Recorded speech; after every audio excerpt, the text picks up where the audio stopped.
কোচবিহারের পৃথক রাজ্যের দাবিতে বিক্ষোভ মিছিল ও স্মারকলিপি প্রদান জিসিপিএ ও কেএসডিসি সংগঠনের।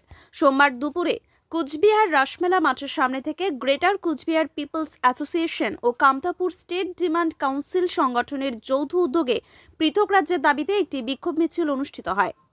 মিছিলটি কুচবিহার শহরের বিভিন্ন এলাকা পরিক্রমা করে জেলা শাসকের দপ্তরের সামনে পৌঁছায়। সেখানে সংগঠনের পক্ষ থেকে একটি স্মারকলিপি প্রদান করা হয়। সংগঠনের দাবি, কোচবিহারের ঐতিহাসিক গুরুত্ব ও সাংস্কৃতিক স্বাতন্ত্র্য রক্ষায় পৃথক রাজ্য গঠনের প্রয়োজন। তারা অভিযোগ করেন, কোচবিহারের মানুষ দীর্ঘদিন ধরে উপেক্ষিত। এদিনের কর্মসূচিকে কেন্দ্র করে যাতে কোনো রকম অপ্রীতিকর ঘটনা না ঘটে সেজন্য পুলিশের উচ্চপদস্থ আধিকারিকদের নেতৃত্বে বিশাল পুলিশ বাহিনী মোতায়েন করা হয়েছিল। মিছিলের প্রতিটি পর্যায়ে কড়া নজরদারি চালানো হয়। বিক্ষোভকারীরা জানান, আমাদের দাবি সাংবিধানিক অধিকার। আমরা শান্তিপূর্ণভাবে এই দাবি জানাতে এসেছি। সরকারের উচিত আমাদের দাবি বিবেচনা করা। এই ঘটনায় শহরের সাধারণ মানুষের মধ্যেও মিশ্র প্রতিক্রিয়া দেখা গেছে। তবে কর্মসূচি চলাকালীন বড় কোনো বিশৃঙ্খলার খবর পাওয়া যায়নি। এই যে আমার আজকে গণডেপুটেশন, এই গণডেপুটেশনের মূল উদ্দেশ্য হল ভারত মুক্তি চুক্তি মোতাবেক কুচবিহার আলাদা সেপারেট স্টেট এবং কেএসডিসি এবং জিসিপিএ গ্রেটার কোচবিহার অর্থাৎ জীবন সিংয়ের নেতৃত্বে এক্সকেএল ও জীবন সিংয়ের নেতৃত্বে আমরা আজকে এই ডিএম অফিসের ডেপুটেশন দিয়েছি। ইমেল দ্বারাই আমরা আমার এই মেমোরেন্ডাম কেন্দ্রীয় স্বরাষ্ট্র দপ্তরতে পাঠাবো। খুব তাড়াতাড়ির মধ্যে আলাদা কোচবিহার রাজ্য না দিলে আমরা বৃহত্তর থেকে বৃহত্তর আন্দোলন যাবো, গণতান্ত্রিক মাধ্যমে যাবো। জীবন সিংহকে এক্সকেএলও বলছেন, উনি কি কেএলও ছেড়ে দিয়েছেন? হ্যাঁ, ছেড়ে দিয়ে অবশ্যই যায়। তাকে যখন নিয়ে আসা হয়েছে, সারেন্ডার করা হয়েছে যখন, অবশ্যই তাকে এক্সকেএল বলা। বিভিন্ন সময় তিনি ভিডিও বার্তার মাধ্যমে বিভিন্ন সময় হ্যাঁ দিচ্ছেন। তাহলে সেটা আমার আগে গভর্নমেন্ট আগে সিদ্ধান্ত নিক, আগে গভর্নমেন্ট আগে সেটা পরিষ্কার করুক। আমরা বলার আগে গভর্নমেন্ট সেটা সিদ্ধান্ত নিক আগে। আচ্ছা, দেশে প্রশাসন বলে কেউ আছে, প্রশাসন যদি ওনাকে সিকিউরিটি দিয়ে রাখতে পারে তা আমরা কি?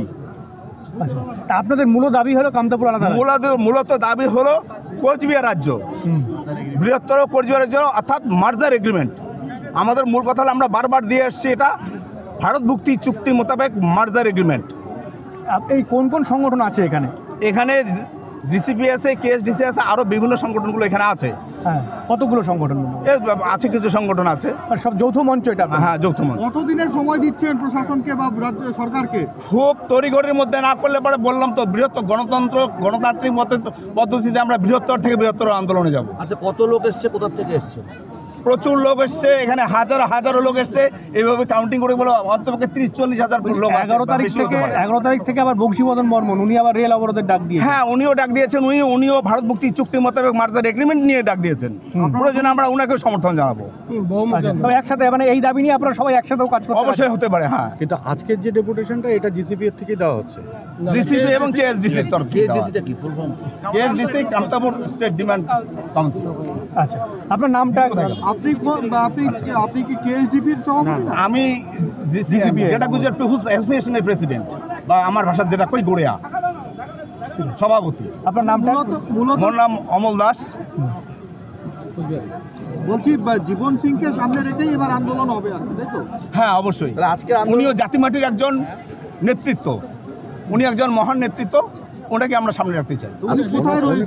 কোথায় রয়েছেন, কিভাবে রয়েছেন, সেটা সময় চলে আসবে। সেটা আপনারা ভালো, আপনারা সাংবাদিক। ওনার নির্দেশেই কি আজকে এটা হচ্ছে? আজকে ওনার নির্দেশেই হচ্ছে? অবশ্যই। ঘটনায় যে আমরা মেমোরেন্ডামটা দিয়ে আসি।